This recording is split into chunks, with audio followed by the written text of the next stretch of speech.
So as a new CISO or new leader coming in on the security team, get to know your business, right? Get to know each of the stakeholders in the institution and ask 3 basic questions. Ask, what is it that you do that supports the mission and objectives of the institution, right? What do you do on a day-to-day basis that supports that? Because you want to know what they're prioritizing and how that impacts the things that they're going to look at when you come to them and say, hey, I have this list of things I need you to do.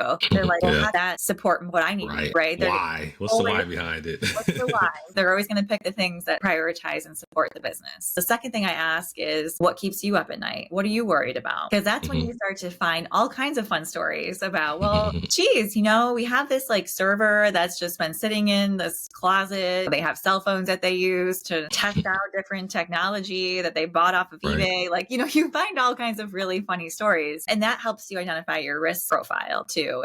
Those are going to be the things that don't show up in a traditional risk assessment potentially. Your users that are in the front lines are your greatest asset because they're deeply in the weeds on some of these things and some of the decisions that have been made. And then the third question I ask is, what can security do to help you be successful? And this is where you give your olive branch, right? Like they're giving you the answers to how you can build that partnership with them. So a good example that I've run into is when I met with finance team, years ago, they said, hey, we have this accounting system and it connects directly into our emails so that employees can upload their receipts when they're traveling much more easily. It's less laborious. They're more successful, but we really haven't had anybody that's going to sign off on that for us. And so I said, okay, well, let me help you with that. So I did the full assessment. I realized this was a low risk and I gave them the green light to integrate their accounting system into the email for receipts. And that was a big deal for them. They're like, wow, thank you so much. That helped us have such a better experience for our users. And now we look better, right? Right. Now I've instantly crystallized that partnership with them as security helping and enabling finance. And now when I go to them and say, hey, well, let's talk about vendor risk. Let's talk about how we can make that procurement process more secure and seamless. They're ready to talk, right? They're ready to the table with a partnership. So it's also thinking about those questions through the lens of how can I apply this in my own organization as well? That's awesome. You boiled down to 3 key questions that you asked, those foundational. Okay, yeah, definitely taking note. That's great.